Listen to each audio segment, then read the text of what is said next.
Hello दोस्तों, कैसे हैं आप सब।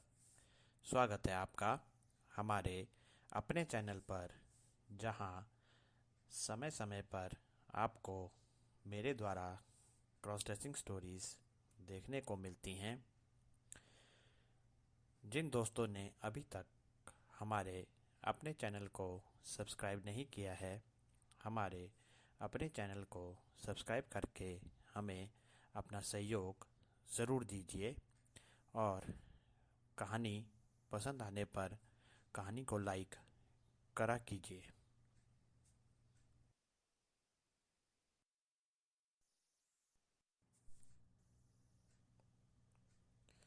यह कहानी का पहला भाग है। अगर आपने अभी तक कहानी का यह भाग नहीं पढ़ा है तो इस कहानी के साथ साथ कहानी का यह भाग भी पढ़ लीजिए। इसका लिंक मैं वीडियो के डिस्क्रिप्शन बॉक्स में भी दे दूंगा। आप वहां जाकर भी इस कहानी को पढ़ सकते हैं।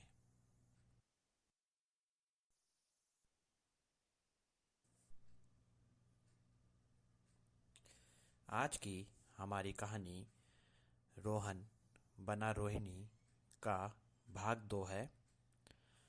उम्मीद है आपको यह कहानी पसंद आएगी। कहानी को पसंद आने पर लाइक कीजिए और कमेंट सेक्शन में कमेंट दीजिए।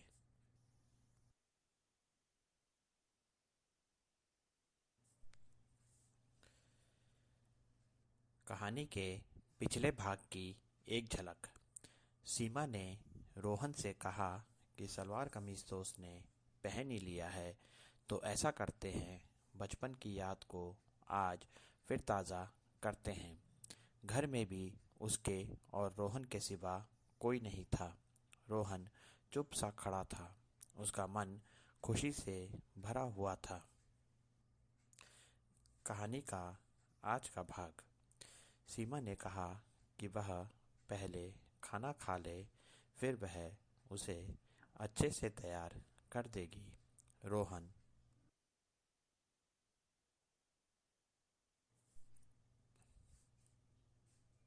सलवार कमीज में ही खाना खाने बैठ गया।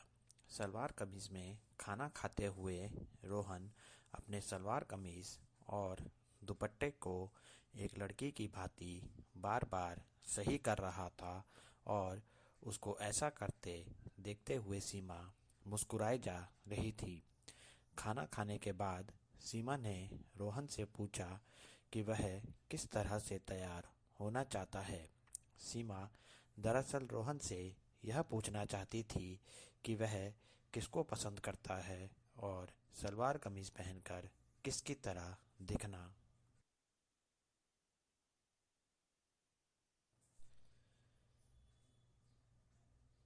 चाहता है। रोहन ने कहा कि दीदी, मैं सलवार कमीज पहनकर आपकी तरह दिखना चाहता हूँ।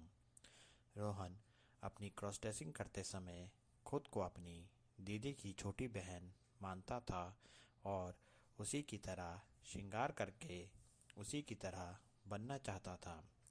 सीमा ने सबसे पहले रोहन को एक चुन्नी दी, जो उसने पिन लगाकर रोहन के कंधे पर डाल दी। इसके बाद उसने रोहन के बालों की एक छोटी सी चुटिया बना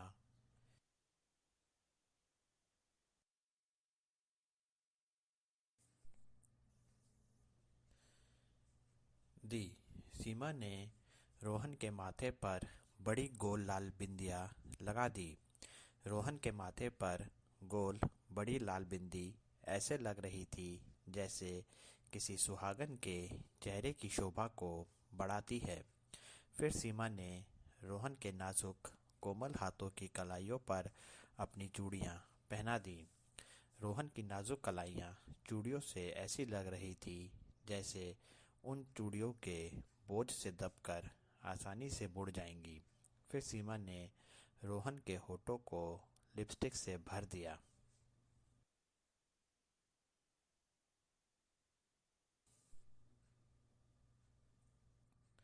लिपस्टिक की लालिमा रोहन के होठों की शोभा को और बढ़ा रहे थे।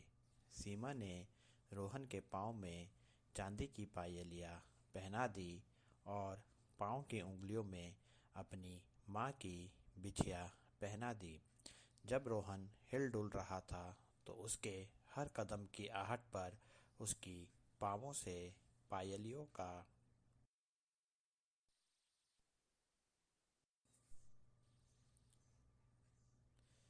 शोर आ रहा था।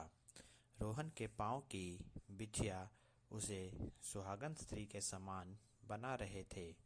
नाक और कान तो रोहन के छिदे हुए नहीं थे, इसलिए सीमा ने उन्हें ऐसे ही रहने दिया।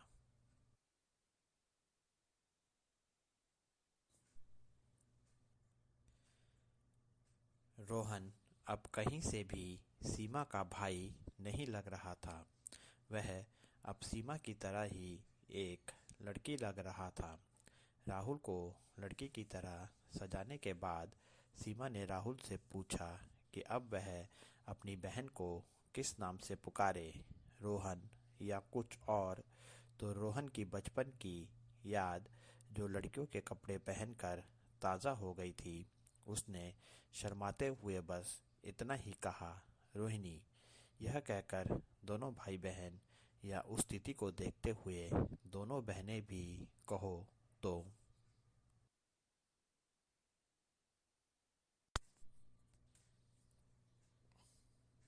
कुछ गलत नहीं होगा मुस्कुराने लगे।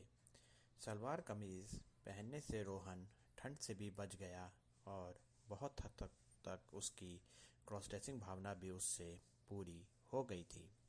सीमा और रोहन ने वह दिन बहुत खुशी खुशी बिताया।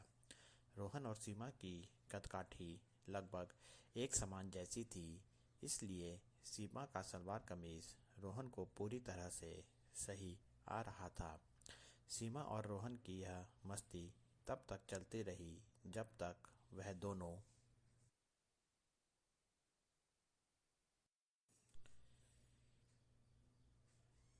घर पर अकेले थे। उनके माता पिता के घर आ जाने के बाद से सीमा और रोहन अपने अपने कामों में व्यस्त हो गए। सीमा ने तो इस घटना को एक मजाक की तरह लिया था, पर रोहन की तो यह सबसे बड़ी इच्छा थी। वह तो रोज़ अपनी बहन के साथ अपनी क्रॉस ड्रेसिंग की मस्ती करना चाहता था, पर रोहन की यह इच्छा इतनी आसानी से पूरी होने वाली इच्छा नहीं थी। फिर भी रोहन ने अपनी क्रॉस ड्रेसिंग इच्छा अकेले में करनी चालू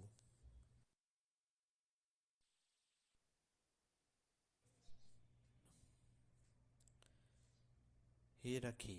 वह अपने कमरे में अकेले अकेले में सीमा के कपड़ों में अपनी क्रॉस ड्रेसिंग इच्छा पूरी करता ही रहता था। रोहन को सीमा के कपड़े बहुत पसंद आते थे, फिर चाहे वो सलवार कमीज़ हो या हाफ साड़ी। सलवार कमीज़ तो रोहन सीमा के पहनते ही आया था।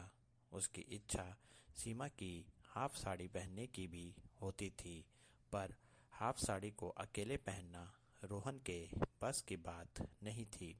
रोहन यही सोचता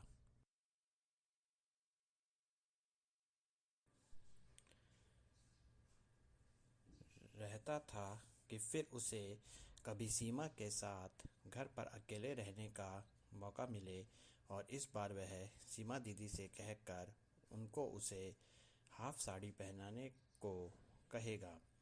एक दिन की बात है, रोहन अपने कमरे में पढ़ाई कर रहा था और सीमा हाफ साड़ी में तैयार हो रही थी। रोहन का ध्यान पढ़ाई पर कम और सीमा की तरफ ज़्यादा ही लगा हुआ था। जब भी सीमा हाफ साड़ी में तैयार होती थी तो रोहन पूरा ध्यान लगाकर सीमा को ही देखता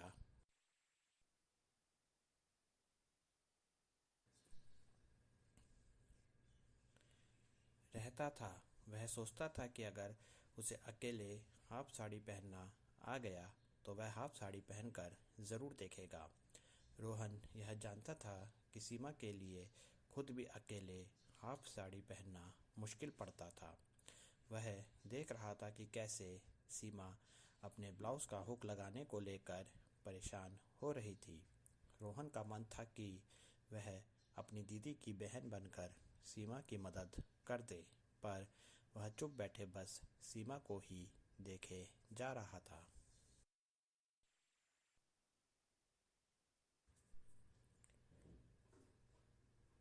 सीमा अपने ब्लाउज का हुक लगाने की बहुत कोशिश कर रही थी, पर वह अपनी कोशिश में कामयाब नहीं हो पा रही थी। कहानी यहाँ तक देखने के लिए धन्यवाद दोस्तों। यहाँ से आगे की कहानी देखते हैं जल्द ही।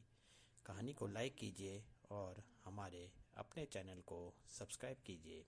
आपका अपना नयन भास्कर।